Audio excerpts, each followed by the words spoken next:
Kapra circle Mallapur division పరిధిలోని నెహ్రూ నగర్ కాలనీలో black 1, black 2, black 3 వీధుల్లో సీసీ రోడ్ల కోసం దాదాపుగా ₹1 కోటి మంజూరు చేసిన సీఎం రేవంత్ రెడ్డి చిత్రపటానికి పాలాభిషేకం చేశారు. 10 ఏళ్లుగా చేయని పని నేడు కాంగ్రెస్ ప్రభుత్వం హయాంలో అభివృద్ధి చేస్తూ ఉంటే సహించలేక నిందలు వేస్తూ ప్రజలను మోసం చేస్తున్నారని సాయి గౌడ్ అన్నారు. రానున్న ఎన్నికల్లో ప్రజలు బీఆర్ఎస్ పార్టీకి బుద్ధి చెప్పేందుకు సిద్ధంగా ఉన్నట్లు తెలిపారు. గత 2 నెలల క్రితం శంకుస్థాపన చేసిన పనులను కాంగ్రెస్ పార్టీ నాయకులు కొంతమంది పాలాభిషేకాలు చేసుకుంటూ ప్రజల్ని తప్పుదోవ పట్టిస్తున్నారని బీఆర్ఎస్ పార్టీ శ్రేణులు ఆరోపించారు. ఎప్పుడో మంజూరైన పనిని ఎన్నికలు రావటం వల్ల ఆగిందని, మళ్లీ మంజూరైన పనులను పూర్తి చేయాలని జీహెచ్ఎంసీ కమిషనర్, జోనల్ కమిషనర్లకు వినతి పత్రాలు ఇచ్చుకుంటూ డివిజన్ను అభివృద్ధి చేస్తున్నట్లు తెలిపారు.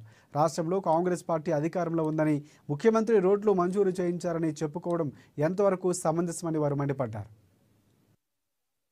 శాంక్షన్ అయిన తర్వాత ఇవాళ రోడ్లు మొత్తం మా దగ్గర మా ఎమ్మెల్యే గారు, మా కార్పొరేటర్ గారు చొరవ తీసుకొని మా దగ్గర డైలీ ఏ సమస్య చేస్తున్నారు. కానీ ఈ కాంగ్రెస్ వాళ్ళు వచ్చి ఇది మా ప్రభుత్వము వల్ల డబ్బులు ఇస్తే జరుగుతుంది ఇది అని చెప్పి వీళ్ళు పారిశ్రామికాలు చేస్తున్నారు. 3 రోజుల నుంచి తాగే నీళ్లు మా దగ్గర ఎటువంటి ఇప్పటి వరకు లేదు. పోయిన ఎలక్షన్లలో వచ్చి ఇప్పుడు వచ్చినారు. వచ్చేమో ఇప్పుడు ఇదంతా మేమే చేపిస్తున్నామని చెప్పి డప్పా కొట్టుకుంటూ తిరుగుతున్నారు. ఇక్కడ కొన్ని నాయకులు ఉన్నారు, మల్లాపూర్ నాయకులు. అక్కడికి వెళ్ళి వచ్చి వాళ్ళు ఆయన డివిజన్ ప్రెసిడెంట్ అంటే అలా సాయి అని అన్ని అవతాలు మాటలు.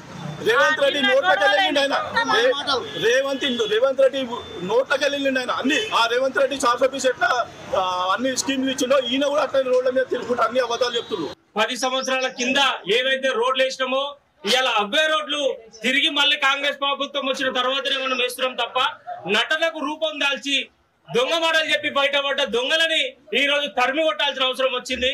ఎందుకంటే 10 సంవత్సరాల కింద చేసిన రోడే ఇవాళ ఒకసారి రోడ్డు మీరు గమనించుకోవాలి. ఇది నెహ్రూ నగర్, కేసీఆర్ నగర్ కాదు, కేటీఆర్ నగర్ కాదు, ఇది నెహ్రూ నగర్. అంటే కాంగ్రెస్ ప్రభుత్వంలో ఉన్న అధినేత ఆయన కాలనీ కాబట్టి ఆనాడు చేసిన రోడ్లే మళ్ళీ ఇవాళ వేస్తున్నాం తప్ప ఇవాళ నడమంత్రాలు వచ్చిన నడమంత్రాలు పోయినట్టు ఒక్కసారి మీరు ఆలోచన చేయాలి. గతంలో ఉన్న ప్రభుత్వాలు కావచ్చు, ఇక్కడ లోకల్లో ఉన్న నాయకులు కావచ్చు, స్థానికంగా ఉన్న ప్రజలు కూడా ఒక్కసారి గమనించుకోవాలి. రోడ్లు ఎప్పుడైతే వేసిన సంచార ముస్లిం తెగలు కాంగ్రెస్